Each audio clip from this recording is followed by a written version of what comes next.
A gente hoje é mestre da fofoca. E assim, como é fofoca todo mundo quer ter uma opinião, né? Deixa a sua opinião sobre a fofoca que a gente vai comentar aqui hoje. Você é uma pessoa fofoqueira, Pra Matheus? caralho. Você sabe que eu não sou. Cara, eu sou muito. A quantidade de fofoca que eu tenho da cinefilia é um absurdo. É porque Caralho. eu não espalho também, né? Então eu acabo virando uma fonte confiável. Mas eu sei muito fofoca, muito. Caralho, eu sou zero. Eu já falei isso aqui pra você. Pra você, não sei se eu falei aqui, mas eu sou a pessoa que. Sou o último a saber de todas as fofocas. Sou o último a saber de tudo. Porque na verdade eu nem me importo em saber. E aí quando eu sei, já aconteceu, já tá em outra fofoca. Eu tô sabendo de 2 anos atrás, tá ligado? Então assim, eu não sou, eu sou zero fofoqueiro. Inclusive quando surgiu esse assunto que a gente vai comentar hoje. Qual o nome do filme mesmo? Nem o nome do filme. É Assim que Acaba. Assim que Acaba. Quando surgiu esse assunto, a minha esposa, a Bruna, que é sócia junto aqui com a gente, ela falou, não, você tem que falar sobre esse assunto, pelo amor de Deus. Você quer que eu te conte? Eu não quero. Eu não tô com vontade de saber. Não, mas você vai saber sim. E ela vai pra CrossFit, pra essas coisas e tudo mais. Ela é crossfiteira, tá? Ela gosta de se lesionar. A comunidade CrossFit agora cancelando aqui. Mas, enfim, ela vai pra CrossFit e ela fala, caramba, tem uma fofoca do CrossFit hoje pra te contar. Quer saber? Não quero. Não quero saber. Não, mas você vai saber. Mas eu não quero saber. Não, mas você vai escutar. E eu tenho que escutar a história toda acontecendo e tudo mais. E com a história dessa da Blake Lively foi mais ou menos a mesma coisa que aconteceu. Eu tive que saber. Fui forçado a saber essa história. Quando eu soube, eu achei até que era marketing do filme, mas depois que eu vi que não, a parada é séria mesmo. No início parecia real, que era um marketing fudido pro filme, né? Sim. Ainda bem que assim, eu fiquei sabendo depois, como sempre, né? Como já de costume. Fiquei sabendo depois que a parada já tava lá no talo de... Que eu não acabei não pegando a problemática inteira desde o início e sentindo o negócio como marketing. Mas falaram, nas fontes que eu acessei, que de fato parecia um marketing geral ali, a polêmica, né? Vamos começar a contar? Vamos.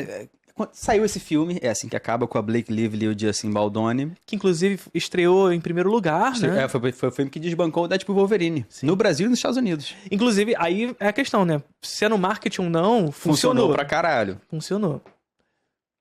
Mas aí o filme estreou, a galera começou a estranhar que na turnê de divulgação era a equipe do filme e o diretor separado. Ele não dava uma entrevista junto e tinha umas cutucadas assim, tipo, perguntaram pra ele, o Justin Baldoni, além de protagonizar e produzir, ele também é o diretor. Sim. Você vai dirigir a continuação? Porque o filme é baseado num livro da Colleen alguma coisa, que é um puta sucesso, tem uma continuação no livro. Que inclusive ela mesma que falou que ele tinha que atuar, ele tinha que dirigir e tudo mais, mas depois ficou do lado da Blake Lively.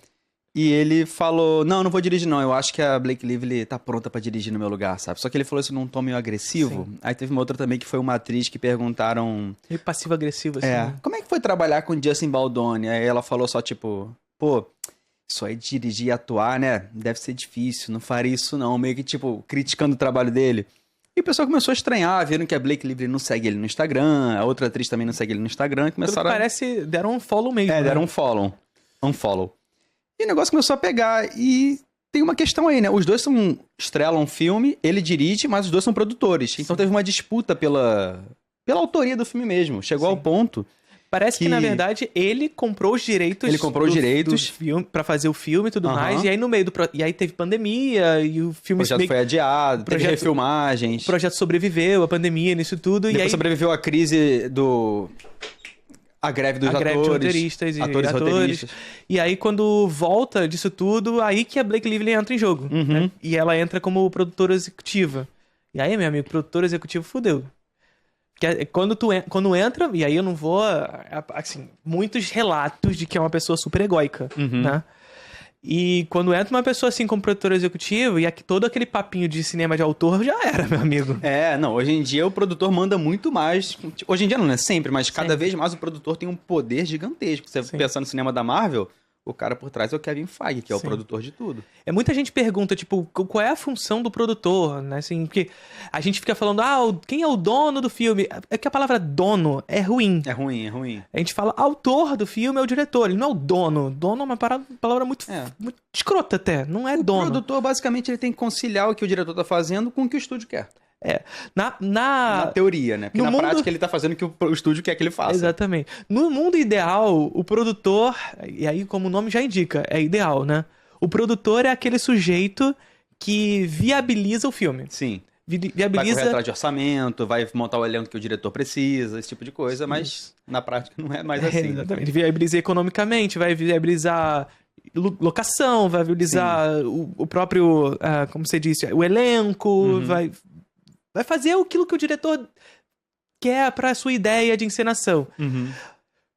Só que a grande questão é que o produtor executivo, ele, na verdade, ele tá a serviço do dinheiro. Sim. Essa é a parada. Sim. E, portanto, a serviço do estúdio. Então, os interesses artísticos de um diretor e, portanto, do autor do filme, pouco interessam numa lógica de mercado mais acentuada, mais extremada, digamos assim. E quando a Blake Lively entra, e a gente tá vendo isso acontecendo, ela entra especificamente com esse foco de tornar o filme um grande evento de marketing pra se auto-vender. Sim. Né? E teve até uma história de que, durante uma das pausas do filme, a Blake Lively falou com o montador do Deadpool e Wolverine, que o Ryan Reynolds aproximou eles, e ele fez um corte alternativo do filme, que é o corte que foi lançado.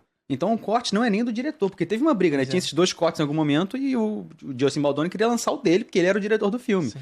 Perdeu, filho. Perdeu. Blake Lively tem muito mais poder que você e o filme que saiu é o dela. Não, e é assim, pra galera que fica reclamando de Director's Cut do Snyder Cut, do Snyder Cut aí. Agora você tem o Ryan Reynolds Cut, que nem fazia parte da parada, tá ligado? É o Ryan Reynolds Cut do filme da Blake Lively, que ela é produtora executiva, nem diretora que na verdade é o Baldoni, tá ligado? Então...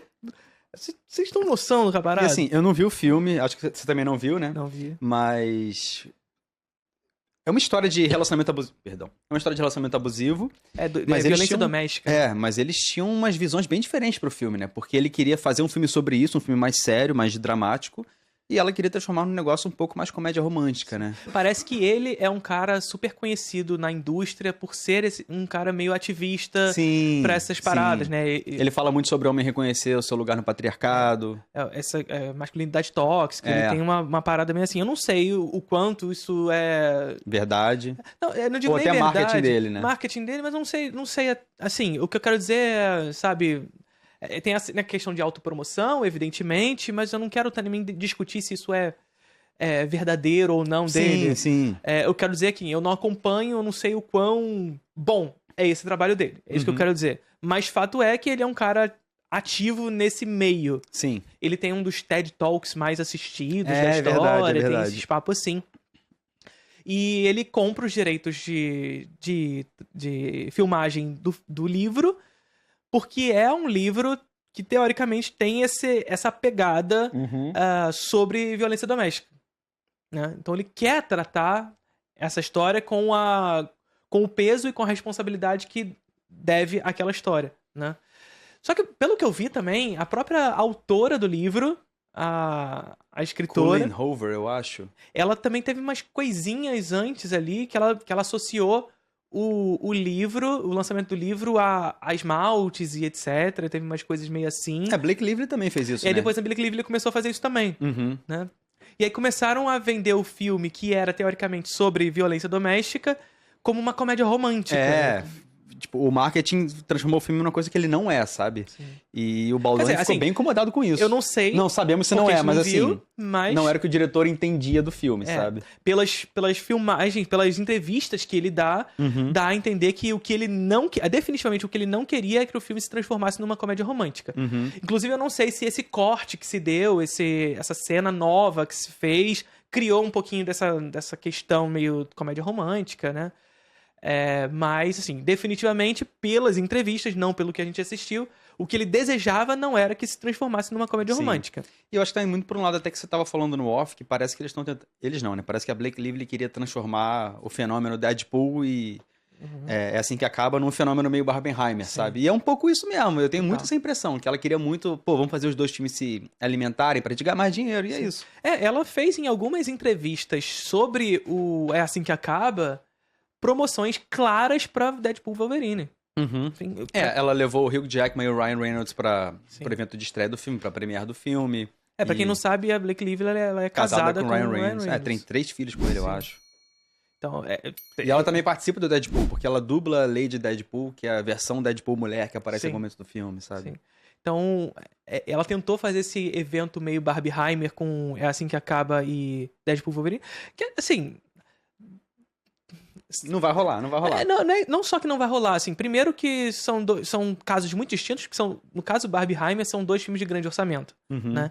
Aqui a gente tá falando de um filme de 25 médio milhões. orçamento ali e um filme de grande orçamento. São coisas distintas. E definitivamente, o que tornou É Assim Que Acaba um filme de sucesso nas bilheterias hoje não é a junção com Deadpool Sim. Wolverine, mas a polêmica. Até porque ninguém pensava nessa junção. Não. Tipo, Não faz sentido. a mulher do Ryan Reynolds vai lançar um filme, sabe? Sim, É não isso. faz sentido. E aí vai nesse lugar, né? Ela começa a vender o filme como uma grande comédia romântica sobre... que, na verdade, é um filme sobre violência doméstica. Ela começa a vender sobre comédia romântica. E aí, tentando fazer a mesma associação que Barbieheimer lá, ela tenta fazer um efeito Margot Robbie também, né? E ela transformando o filme em comédia romântica, começa a vender os outfits dela, né? Vender os looks e isso e aquilo. E aí tem uma história que... Da moça lá, da gravidez, que você me contou ali no off também. Como é que é a Nossa, história... Mas é uma história antiga, né? Mas é Sim. bizarra. Ela tava dando uma entrevista Mas sobre é antiga, mas ela corrobora muito com o que tá acontecendo agora. Muito, muito. É que, tipo, a Blake Lively, ela parece que ela é conhecida por ser uma pessoa um pouco desagradável, sabe? Aí ela tava dando uma entrevista na turnê de divulgação do Café Society, do Woody Allen, que é de 2017, eu acho. Ela tá nesse filme? Tá nesse filme. É ela e o mas menino que faz o Zuckerberg lá. Não lembrava nada. Eu não Jesse lembro desse filme, Eisenberg. na verdade. Ah, é legalzinho até. O Café Society? É. Eu lembro só da Kristen Stewart no filme. Nossa, é Ela verdade. tá, né? Ela não lembrava dela, não. Só lembro dela. Mas aí ela tava dando uma entrevista e ela tava grávida. Aí o jornalista falou, pô, parabéns pela sua barriga. E ela ficou meio ofendida e falou, parabéns você pela sua. Nossa. Tipo, e a mulher tava elogiando ela, tava dando um parabéns. Tipo, pô, você vai ter um filho, que legal, sabe? E a menina fica um pouco desarmada assim, e a Blake Lively fica puta a entrevista inteira. Ela e uma outra atriz dando a entrevista. A que não deveria ficar puta, no caso. Se eu não me engano, é a própria Kristen Stewart que tá na entrevista. E ela para de olhar pra jornalista e fica só olhando pra Kristen Stewart assim, de lado, sabe? Aí a jornalista tenta contornar aquilo e fala, pô, mas aí como é que foi usar os figurinos daquela época e tal? Porque é um filme de época. Porque, pô, são roupas tão legais e tal. E ela fala, pô, será que essa mulher ia perguntar isso se eu fosse um homem? Tipo, cara, foi uma pergunta super de boa, sabe? E tipo, fala isso olhando pra ela, pô. E aí a ligação é justamente essa, né? Você tá falando de... É uma tentativa de justificar esse negócio, que de fato existe em Hollywood, né? Do jornalismo se preocupar com as roupas das mulheres e com os homens perguntam sobre o trabalho deles e tudo mais. E hoje ela tá aí fazendo com que o filme... roupa, né? Pra vender, não vender roupa, mas vender a imagem dela, né? Vender esse lugar meio Margot Robbie que foi, que rolou ali. Né? E literalmente, assim, né? Porque no Barbieheimer teve esse negócio de ir de preto e ir de rosa, né? Pra assistir o filme. E ela também tentou fazer um pouco disso. Pegue suas amigas, vá ao filme, vistam floral e vão, sabe? Como se fosse uma coisa super leve. Uma história sobre violência doméstica, gente, pelo amor de Deus. Então, assim... Na entrevista, o pessoal reclamou que nas entrevistas sobre o filme ela faz piada, faz brincadeira. E tipo, pô, é um tema sério. Assim, não é pra você fazer uma entrevista fazendo piada sobre o filme, sabe? Assim, na entrevista fazer uma brincadeira e tudo mais. Eu mas nem quando vi vai falar entrevista, eu sobre não o posso filme... opinar. Mas... Não, mas quando você vai falar sobre o filme, né, porra... Tem uma que eu vi, inclusive, que ela faz tipo, perguntando sobre a personagem, e ela fala, não, mas é uma personagem que sofreu violência doméstica, mas no filme não é sobre a violência doméstica. É sobre como essa pessoa, ela é muito mais do que isso. Aí, meu Deus do céu, meu amigo, pelo amor de Deus, esse não é o tipo de situação que se supera dessa forma, tá ligado? Essa despreocupação com um assunto tão pesado. Do que isso, pô. É um assunto pesado demais pra ser lidado dessa forma. Sim. Porque quer vender essa autoimagem, vender essa roupa, vender o esmalte, né? Tá. E assim, é curioso porque você vê as entrevistas que fazem ela tá sempre fazendo assim, sabe? Porque ela quer mostrar o esmalte que ela tá fazendo ali. É triste, é triste. E assim, também vale dizer que a gente tá meio que falando dela porque claramente nos parece que ela é a pessoa meio... Sabe? Que tornou o filme dela nesse processo de... ela sequestrou o filme. De se transformar produtora executiva. Eu adoraria que em algum momento saísse o corte do Justin Baldoni e a gente pudesse ver os dois filmes. Eu queria muito ver os dois filmes. Sim. E é mas isso. tendo um só, não vou ver nenhum. Mas aí ela, quando se torna produtora executiva no pós-pandemia, meio que foi um tiro no pé da parada ali e ela sequestrou o filme e sequestrou a equipe, pelo visto, ali também. Mas também vale dizer assim, não vamos botar a mão no fogo pelo cara, né? Porque, Não, de forma alguma, de forma alguma. porque assim, a equipe toda foi pro lado dela. Ela tem esse negócio meio egóico, ela é uma pessoa muito mais conhecida, ela pode promover a parada com o nome dela muito mais do que ele, né? De alguma forma. Então talvez pode ser por isso que a equipe foi para aquela direção. Mas por outro lado também, assim, a galera fala que ele também teve alguns problemas ali em set, que a gente não sabe exatamente o que aconteceu. Que ele teria sido um pouco abusivo. Eu não sei o que significa abusivo aqui, se é o abusivo de agressivo e tudo de mais, ou outra alguém. coisa. Não sei se essa é uma acusação também no sentido de fato, ser um projeto pra sequestrar o filme pra ela, mas também não vou botar a mão no fogo por ele nem por ela nesse sentido. Enfim, mas fato ela sequestrou o filme, né? E vem cada vez mais transformando um filme sobre uma história de violência doméstica numa parada de glamour. Sim. E vale notar que não é uma coisa nova na indústria, né? Isso acontece desde que a indústria é indústria. Você pega o Heaven's Gate, do Michael Cimino. É um filme que ele foi feito com corte de 6 horas e a versão lançada foi de 3,5 e depois fizeram uma versão de 2 horas e meia. O filme foi mutilado, sabe? Tem lendas que ninguém sabe se é verdade, provavelmente não, que ele teve que trancar a ilha de montagem do filme e botar segurança dentro pro produtor não entrar e estragar o filme, sabe? Sim. E é um filmaço, mas foi uma tragédia comercial. Ele falhou a United Artists, sabe? Sim. Ou então até mais recente, sei lá. Esse é o filme do Twitter da galera lá. Que teve briga ontem no Twitter por causa dele. Porra, eu vi essa briga. Falaram que... Como é que é? Um filme que agrada os homens. Foi a Mari que falou. Beijo, Mari. Mas briga boba, gente. Pelo amor de Deus. Sim, não. Super. Mas aí... Por exemplo, o Harvey Weinstein era o cara que tinha várias histórias dessa também. O James Gray odeia ele. Tem umas entrevistas do James Gray falando que ele detestava o Harvey Weinstein e nunca mais trabalharia com um cara do tipo porque ele sequestrava completamente os filmes. Ele descreveu o Harvey Weinstein como... pra se odiar de várias maneiras, De várias né? Não maneiras, só por essa, com mas... certeza. Não, porque isso é até anterior Sim. aos casos todos. Sim. Porque ele fala que o Harvey Weinstein tem a doença do produtor que quer ser diretor, sabe? É o cara que ele é um diretor frustrado, então ele quer mandar no diretor e fazer o filme ser do jeito dele. Mas ele não é o diretor do filme, mas ele finge que é, sabe? Sim. Então é uma coisa que acontece muito na indústria. E aí é isso, é indústria, né? E na indústria é justamente isso. O produtor, ele tá a serviço não dos interesses do autor, mas sim dos interesses do dinheiro. E, portanto, do estúdio, do burguês, do que manda a parada ali, né? Então, ele vai estar fazendo de tudo para que aquele filme seja o máximo acessível possível para um grande público. Então, assim, é sobre violência doméstica. Mas violência doméstica é um tema muito pesado. Então, vamos abrandar um pouco? Vamos abranger a parada, abrandar e abranger a parada para um grande público. A gente vai estar falando disso, vai estar lá.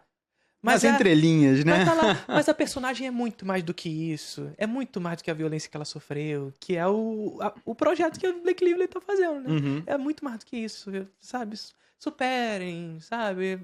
É sobre superar.